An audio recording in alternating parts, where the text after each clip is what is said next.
tight, family. Sit tight. The numbers just came in and the whole timeline is doing that same slow blink at the same time. Rick Ross, the same Rick Ross who spent almost 2 full years telling anybody with a microphone that Set in Stone was going to be his coronation, just watched his album crash into the Billboard 200 like a shopping cart with a busted wheel. And the man who called it 3 months in advance, Curtis Jackson himself, has not gone 45 minutes without twisting a fresh blade into the wound. Rick Ross wanted a monument. Rick Ross got a memorial.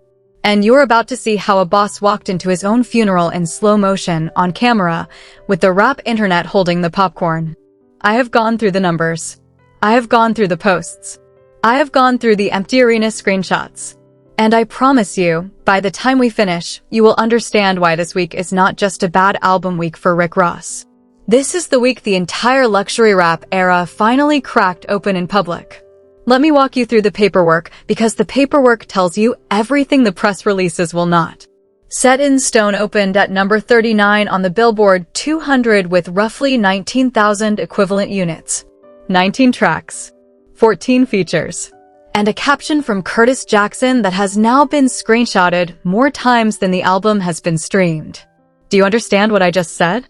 A single Instagram caption from a rival is outperforming an entire 19-track album from a legend. That is not a stat. That is a headstone.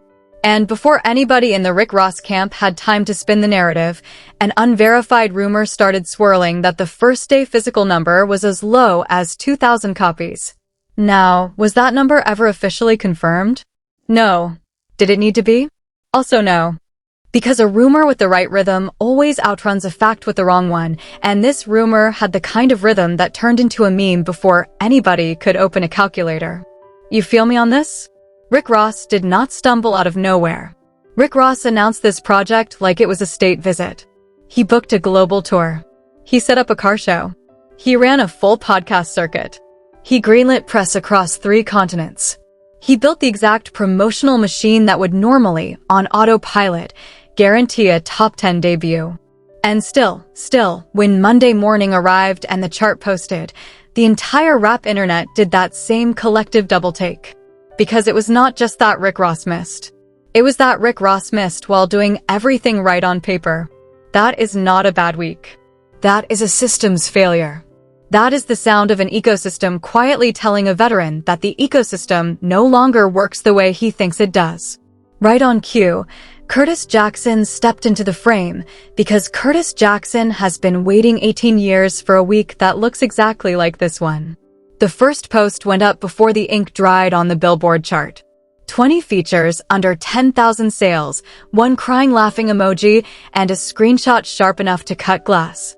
That caption traveled faster than any track on Set in Stone. Fans laughed. Blogs pounced. Commentators dropped emergency episodes at 3 a.m. And then, before anybody had time to catch their breath, Curtis Jackson dropped a second one. This time reacting to the 2,000 copies whisper with a 7-word punchline that read like a courtroom verdict. That is the Curtis Jackson formula in its purest form. Say almost nothing. Imply everything. Let the timeline finish the paragraph. Rick Ross is out there dropping essays. Curtis Jackson is out there dropping emojis. And the emojis are winning. But hear me out, because this is the part that nobody in hip-hop wants to say out loud. Rick Ross did not just lose a sales race this week. Rick Ross lost a war he did not even know he had signed up for.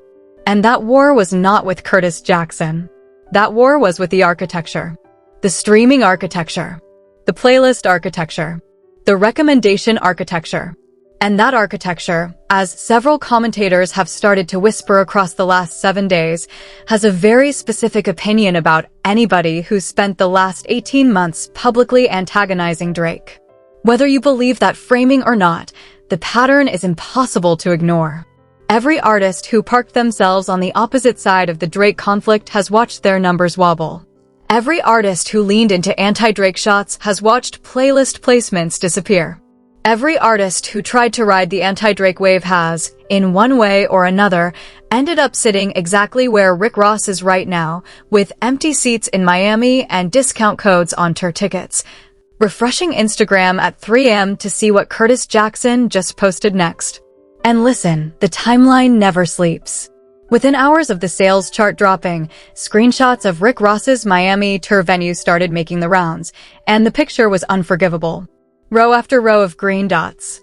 Entire sections of the arena still available.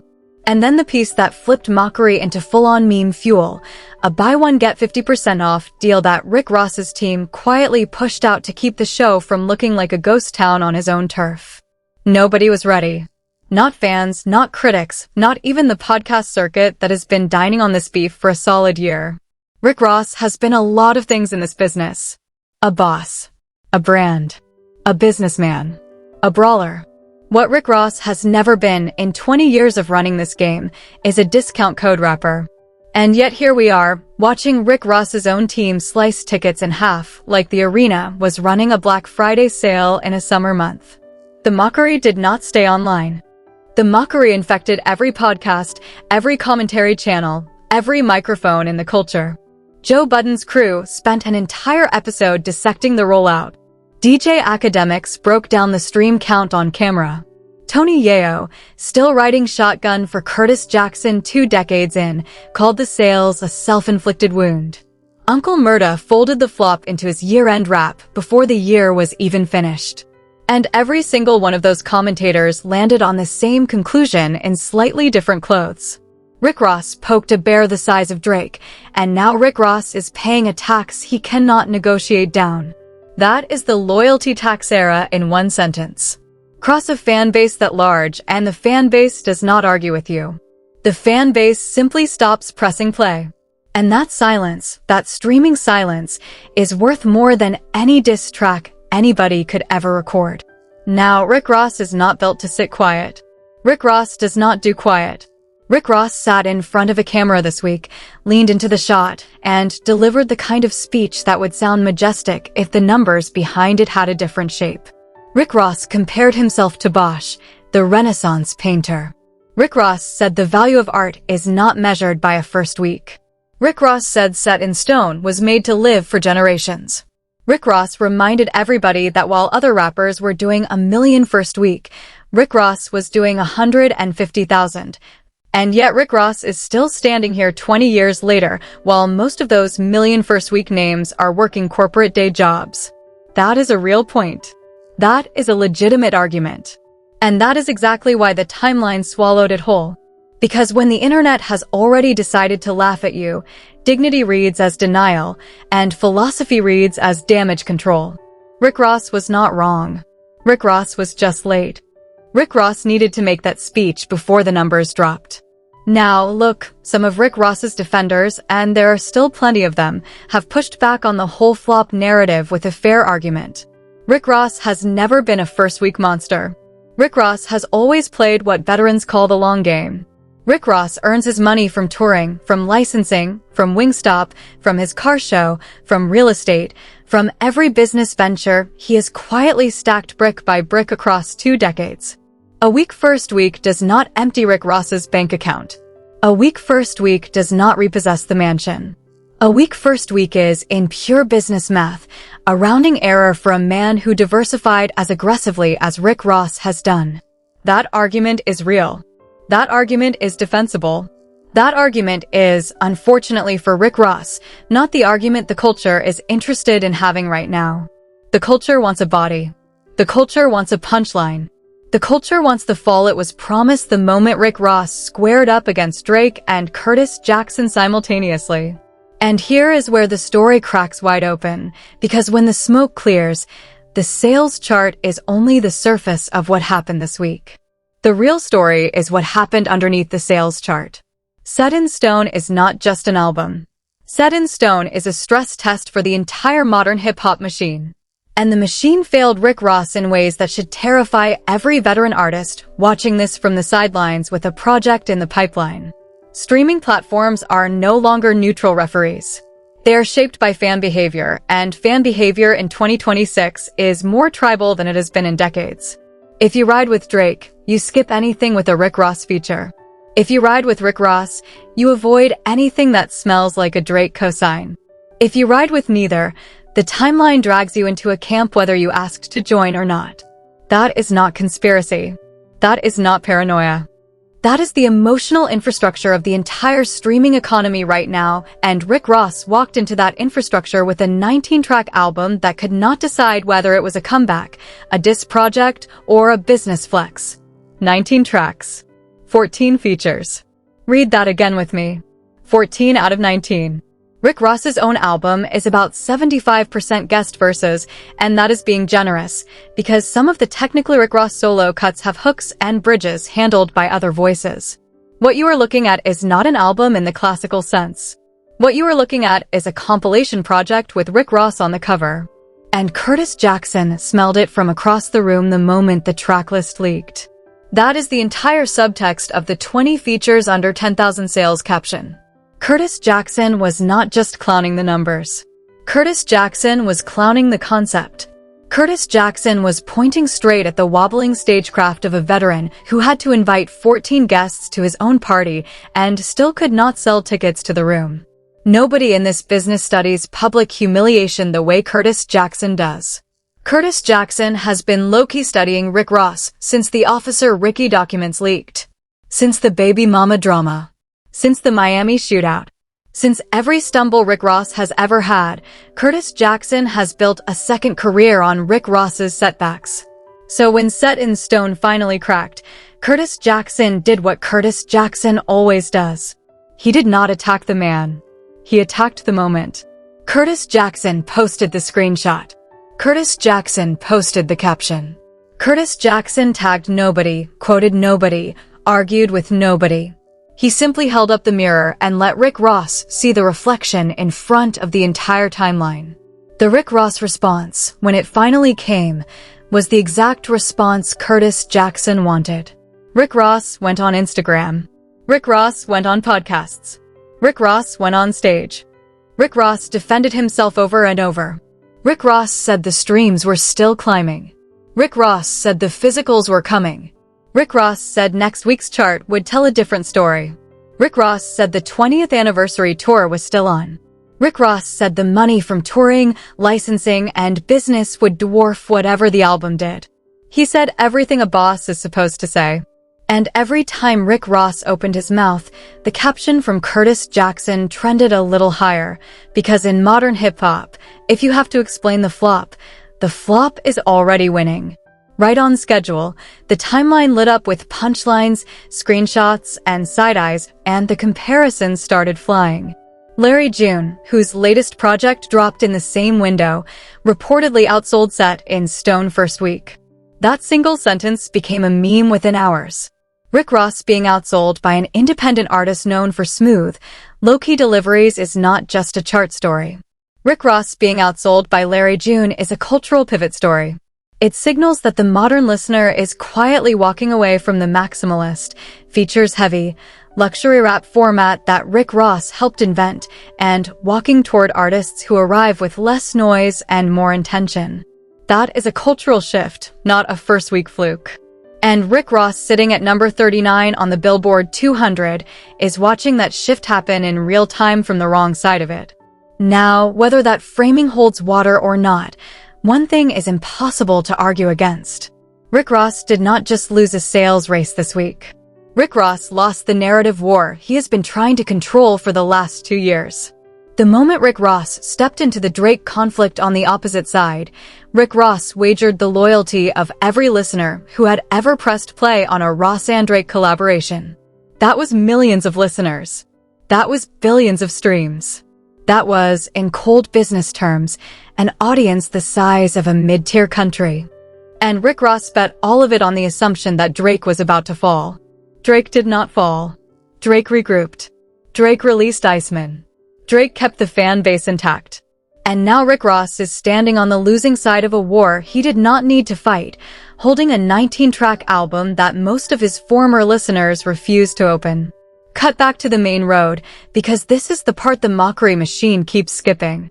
When Rick Ross went on the Joe Budden podcast this past week, the internet did not clip the music discussion. The internet clipped the Drake segment. Every viral snippet from that appearance was Rick Ross being asked about Drake, dodging Drake, sidestepping Drake, and refusing to fully commit to either continuing the beef or walking it back. That in itself is a tell. If Rick Ross had confidence in the album, Rick Ross would have used the platform to talk about the album. Instead, Rick Ross used the platform to explain his position on Drake, which the recommendation engine read as another signal that Set in Stone is really a chapter in the Drake conflict rather than a standalone artistic statement. Platforms reward statements. Platforms punish conflict extensions. Rick Ross once again walked into the wrong lane at the wrong moment. The wildest part of this whole cycle is that Rick Ross keeps handing Curtis Jackson fresh material and Curtis Jackson keeps repackaging it into content faster than any comedy show could dream of. When Rick Ross's tour venues showed empty seats, Curtis Jackson posted them. When the discount codes leaked, Curtis Jackson posted them. When the 2,000 copies rumor started spreading, Curtis Jackson posted the screenshot with a laugh emoji. When Rick Ross tried to compare himself to Bosch, Curtis Jackson did not even need to type a word. The timeline did the work for him, and Curtis Jackson simply reposted the mockery with one crying laughing emoji. That is the difference between a rapper who is fighting for his image and a rapper who has already banked the win. Rick Ross is defending. Curtis Jackson is harvesting.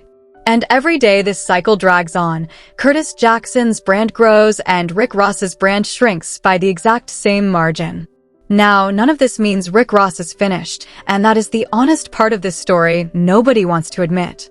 While the memes are still flying, Rick Ross is not finished. Rick Ross is bruised. Those are two different words with two different consequences. A finished artist cannot tour. Rick Ross can tour, and even a discounted arena will fill with diehards. A finished artist has no revenue. Rick Ross has Wingstop, publishing catalog, real estate holdings, sponsorship contracts, and a car show that pulls in 6 figures a weekend without breaking a sweat. A finished artist cannot pivot. Rick Ross can absolutely pivot, and in 6 months, he can release a project half this size with a single strategic feature and reset the entire narrative. The Rick Ross empire is not collapsing. The Rick Ross empire is being publicly humbled. And there is a real difference between humbling and burial. But, and this is the piece the culture needs to hear, if Rick Ross does not read the humbling correctly, if Rick Ross keeps chasing old feuds instead of new fans, the humbling can absolutely turn into the burial. Rick Ross has watched other veterans miss that transition, and he is not immune from it. And now we arrive at the Drake shadow, because no honest conversation about Set in Stone can dodge the man whose name is nowhere on the track list, but somehow on every conversation about the track list. Drake did not diss Rick Ross this week. Drake did not comment on Rick Ross this week. Drake did not post about Rick Ross this week. Drake did not have to. The absence of Drake from Rick Ross's album is the loudest note on Rick Ross's album. Every previous Rick Ross project that mattered, Teflon Don, Mastermind, Rather You Than Me, had at least one Drake feature carrying at least one anthem tier record. Aston Martin Music, Stay Schemin', Diced Pineapples, Gold Roses. Every one of those records went further than any Rick Ross solo cut ever did. Every one of those records is a Drake cosign wrapped in a Rick Ross brand. And every one of those records is missing from Set in Stone because Rick Ross burned the Drake cosign lifeline the moment he decided a public feud was worth more than a public partnership. That decision, more than any streaming platform, more than any Curtis Jackson post, more than any tour ticket discount, is what actually collapsed Set in Stone. Rick Ross did not lose because his pen fell off. Rick Ross's pen is still one of the sharpest in the genre. Rick Ross lost because Rick Ross underestimated exactly how much of his catalog had been carried on Drake's back. Take the Drake cosign out. Take the Drake fans out. Take the streams out. Take the sales out. Take the venues out. And suddenly Rick Ross is running buy one get 50% off deals in Miami while Curtis Jackson is laughing at screenshots on Instagram. The domino chain is that simple. And Rick Ross set the chain in motion himself, one interview at a time. Every time Rick Ross said Drake did not write his own lyrics, Rick Ross knocked down a domino. Every time Rick Ross called Iceman horrendous, Rick Ross knocked down a domino. Every time Rick Ross gave the Ross and Drake fans a reason to pick a side, Rick Ross knocked down another domino. By the time Set in Stone dropped, the last domino had already fallen, and the album was releasing into a room Rick Ross had personally emptied. That is the story nobody is telling with this level of clarity, but that is the story. Rick Ross did not get ambushed. Rick Ross ambushed himself, slowly, publicly, on camera, across 2 years. Meanwhile, Curtis Jackson watched the whole operation like a hawk on a wire. Curtis Jackson said years ago that Rick Ross would eventually collapse under the weight of his own borrowed shine. Curtis Jackson said the features would dry up. Curtis Jackson said the tour would shrink. Curtis Jackson said the streams would fall off a cliff. Every one of those predictions has now come true inside the same 7-day window, and Curtis Jackson is not being humble about it. Curtis Jackson posted the sales screenshot next to a montage of his own multi-platinum plaques. He posted the empty venue photos next to his own G-Unit reunion tour receipts. He threw his own takes into the fire, then poured gasoline on top. The whole timeline turned into a Curtis Jackson highlight reel this week, and Rick Ross was cast as the losing team in the highlight package. Round after round, in a war that refuses to end. This is now the 18th year of Curtis Jackson versus Rick Ross, and after 18 years, the scoreboard is not even close. Curtis Jackson has outlasted, outtrolled, and outearned Rick Ross in almost every measurable category. Curtis Jackson has television shows on multiple networks. Curtis Jackson has a liquor empire. Curtis Jackson has film studios. Curtis Jackson has a G-Unit reunion tour that sold out arenas without a discount code in sight. Curtis Jackson has, most importantly, the psychological win. That is the thing you cannot buy back. Once a rival owns the mockery lane compounds forever, and the audience will lean into the mockery every time the rival drops a project. Rick Ross has been fighting that gravity for almost 2 decades. This week, the gravity finally caught him. Now, hip-hop is bigger than any single feud, and the culture will absolutely hand Rick Ross more chapters. Rick Ross is not the first legend to face a public humbling, and Rick Ross will not be the last. Jay-Z faced it after Kingdom Come. Nas faced it after Nostradamus. Lil Wayne faced it after multiple album delays. Every one of those veterans found their way back. And every single one of those veterans did it by shrinking the scope of the next project instead of expanding it. That is the lesson Rick Ross needs to steal from history, and steal fast. Do not release another 19-track compilation. Do not chase Drake. Do not chase Curtis Jackson. Do not chase the algorithm. Release 9 tracks. Release one perfect record with one perfect feature, and let the culture rediscover why Rick Ross ever mattered in the first place. That is the recovery blueprint. Everything else is noise. And Rick Ross has had a very noisy week. But, and this is where the paradox gets real, Rick Ross has never been famous for shrinking. Rick Ross is famous for expansion. Rick Ross is famous for maximalism. Rick Ross is famous for the mansion, the yacht, the fleet of cars, the horses, the ostrich, the 20,000 square foot estate on the outskirts of Atlanta. The whole Rick Ross brand is built on the aesthetic of more. Asking Rick Ross to release less might be asking Rick Ross to become a different artist entirely. That is the trap Rick Ross is standing inside. The brand that built Rick Ross is the same brand now holding Rick Ross under. The maximalist rapper cannot pivot into minimalism without losing the aesthetic that made him a legend, and the aesthetic that made him a legend is exactly what is misfiring in the streaming era. That is the Rick Ross paradox, and it is not solving itself inside a single news cycle. That is also why the mockery from Curtis Jackson lands so hard, because Curtis Jackson is not just mocking a bad first week. Curtis Jackson is mocking an entire business philosophy. Curtis Jackson is essentially saying, in every single post, that the era of the luxury rap frontman is finished and the era of the ruthless businessman is here, and Rick Ross missed the pivot by a full decade. Curtis Jackson pivoted into television. Curtis Jackson pivoted into production. Curtis Jackson pivoted into distribution. Rick Ross pivoted into Wingstop, which is real money, but is not the same lane. And every time Curtis Jackson posts about a new Starz show or a new liquor deal or a new film financing arrangement, the gap between the two men widens by another business quarter. This week, That gap became visible in a way that Rick Ross's team can no longer paper over with a press release. The saddest part of the whole cycle might be that Rick Ross saw it coming. Rick Ross has been unusually defensive in interviews all year. He has referenced the Drake feud unprompted. He has referenced Curtis Jackson unprompted. He has preemptively dismissed critics who had not even criticized him yet. That is the body language of a veteran who already knows the numbers might not land and is trying to soften the impact in advance. It did not work. It never works.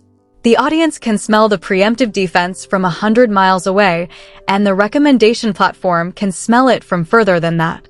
If you spend an entire press run insulating your project from criticism, the project is already telegraphing its own reception. Rick Ross telegraphed this reception for months. The timeline simply arrived on schedule. And yet, and this is the part the mockery machine keeps skipping, there is still gold buried inside set in stone. There are moments on the album where Rick Ross's pen absolutely lands. There are lines that would trend on their own if the sales chart had not swallowed the discourse whole. There are hooks that could still ignite on TikTok in the next 6 weeks if the culture ever moves past the numbers. Rick Ross did not deliver a bad album. Rick Ross delivered a decent album into a room that had already decided to laugh at him. Those are two very different failures with two very different solutions. A bad album cannot be saved. A decent album received poorly can absolutely be saved, but only if Rick Ross stops feeding the mockery machine long enough for the music to breathe. The problem is that Rick Ross does not know how to stop, because stopping means silence, and silence in the current attention economy feels like death to a brand built on volume. The other unspoken layer here is what this moment does to Rick Ross's Miami legacy. Rick Ross has been, for the better part of 2 decades, the most visible ambassador of Miami rap. Rick Ross carried the city on his shoulders after the deaths and disappearances of the previous generation. Rick Ross gave Miami a national brand it had not held since the Uncle Luke era. Rick Ross made luxury rap synonymous with the Miami skyline. This week, the Miami tour venue is half empty, and every empty seat is a small hairline crack in that legacy. The city has not turned on Rick Ross. The city still loves Rick Ross. But the city is also watching what happens when the biggest boss in the room can no longer sell out his own arena on his own turf, and the city, like every other city, will draw quiet conclusions about the future of the crown. At the same time, Curtis Jackson has been doing something almost surgical in the background of all of this. Every mockery post has been calibrated. Every laugh has been strategic. Every screenshot has been picked not for maximum cruelty, but for maximum shareability. Curtis Jackson is not just clowning Rick Ross. Curtis Jackson is building content. Every post drives followers. Every follower drives streams for Curtis Jackson's own catalog, which just happens to be moving beautifully in the same week Rick Ross is face-planting. Curtis Jackson has turned Rick Ross's flop into a marketing campaign for the Curtis Jackson brand, and Rick Ross is unwittingly funding that campaign by refusing to log off. Every Rick Ross rebuttal gives Curtis Jackson another cycle of content. Every Rick Ross response gives Curtis Jackson another headline. The math is brutal. The math is one-sided. And the math is not shifting until Rick Ross changes his behavior, which he has shown zero interest in doing. Now rewind with me, because the timeline never sleeps and this whole narrative could flip inside the next 30 days. That is the beauty and the danger of the modern hip-hop cycle. One viral moment can rewrite a story that looked buried the day before. If Rick Ross drops a surprise single with the right feature, not Drake, obviously, but a strategic left-field collaboration that catches the culture off guard, Rick Ross can reset the whole conversation before the first week even fully closes on the Billboard side. If Rick Ross drops a documentary, a business announcement, or a genuinely shocking revelation on his own timeline, Rick Ross can absolutely take the frame back. The Rick Ross brand is too big, too established, and too well-funded to stay pinned under this narrative forever. The question is not whether Rick Ross can escape. The question is whether Rick Ross has the discipline to escape without lighting another fire on his way out. For Curtis Jackson, the calculation is different. Curtis Jackson does not need Rick Ross to recover. He does not need Rick Ross to respond. He does not need Rick Ross to do anything at all. Curtis Jackson has already banked the win. Every future Rick Ross release will now be measured against this first week number, and any project that opens under 17,200 units will simply be filed under still flopping. That is the trap Curtis Jackson has quietly closed around Rick Ross's future. Set in Stone is no longer just an album. Set in Stone is the yardstick, the ceiling, the humiliation benchmark. Rick Ross will have to release a project big enough to erase this number before the culture forgets it. And the culture, being what it is, will not forget it easily. Meanwhile, the Drake camp is doing what the Drake camp always does in moments like these. Absolutely nothing publicly, and probably everything privately. Drake does not need to post. Drake does not need to speak. Drake does not need to gloat. Drake's numbers are talking loud enough on their own, and Drake's silence is a form of competence that Rick Ross's side simply cannot manufacture. That silence is also strategic. If Drake commented on Rick Ross's flop right now, Drake would hand Rick Ross a lifeline. Rick Ross could pivot the whole narrative into a fresh Drake beef and steal the cycle back. By staying silent, Drake denies Rick Ross the oxygen. That is the same discipline Drake showed during the Kendrick moment, and it is the discipline Rick Ross has never learned. Rick Ross will comment on anything. He will react to anything. He will feed anything. That is why Curtis Jackson keeps beating him, and that is why Drake keeps outlasting him. The final question, the one the timeline is quietly circling this week, is what happens to Rick Ross, the human being, once the news cycle finally moves on. Rick Ross has never publicly cracked. Rick Ross has never publicly wavered. Rick Ross has always projected the same immovable boss energy from the yacht, from the mansion, from the studio. But even bosses have private moments, and private moments do not stay private forever in the current media environment. If a single leaked clip shows Rick Ross rattled, the mockery cycle triples in a day. If a single associate leaks a phone call, the mockery cycle triples in a day. Rick Ross's brand is now in a defensive posture whether Rick Ross admits it or not, and defensive postures always eventually crack, because the pressure only comes from one direction. Curtis Jackson knows this. Curtis Jackson counts on this.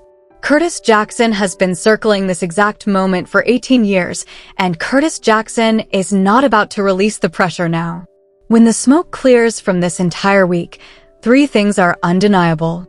Rick Ross had a first-week flop that is going to follow him for the rest of the album cycle. Curtis Jackson extracted maximum content, maximum mockery, and maximum brand growth from that flop with surgical precision. And Drake, without lifting a single finger, remained the invisible king whose absence from the Rick Ross track list told the entire story before anybody even read the first review. Those are the three truths. Everything else is opinion, spin, or timeline noise.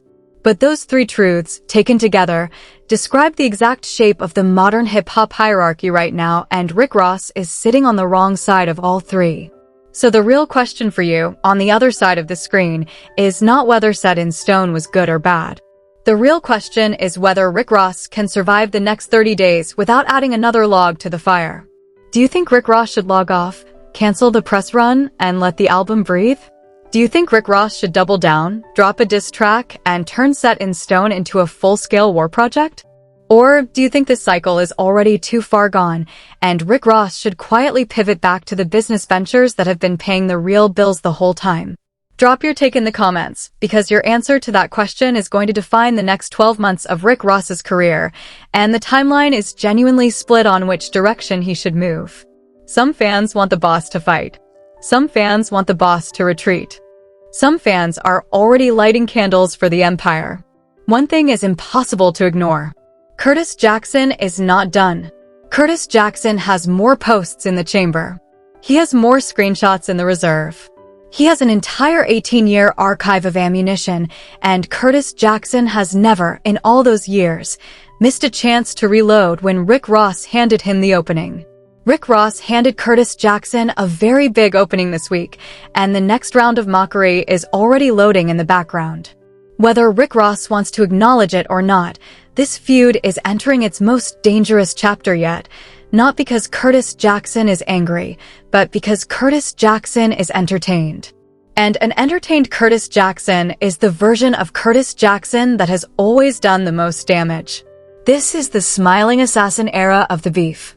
Rick Ross should be very, very careful about how he steps into the next 30 days, because every step is being watched, screenshotted, and prepared as future content for a rival who has outstrategized him for 18 straight years.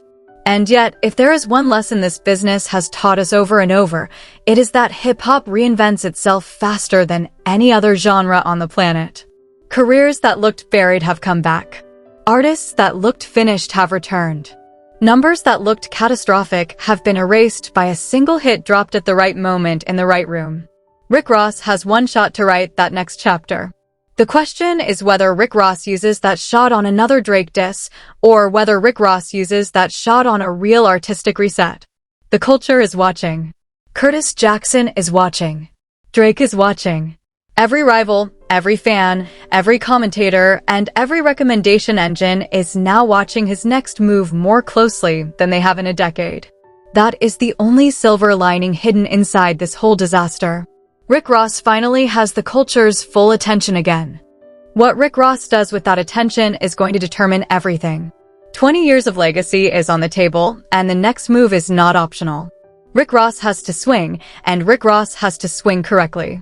Because if the next release lands anywhere near 17,200 units, the smiling assassin will not need to post another word. The number itself will do the rest of the talking, and the timeline will finish the sentence. If you made it this far with me, you already know this story is nowhere near over. Hit the like button. Drop your prediction in the comments. Tell us who you think is really running hip-hop right now, Rick Ross the maximalist, Curtis Jackson the smiling assassin, or the invisible king whose name is on none of the tracks and yet somehow all of the headlines.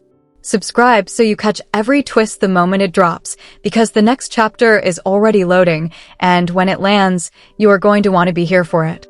Something even bigger is coming next week, and once you see who is involved, this Rick Ross cycle is going to look like the warm-up act.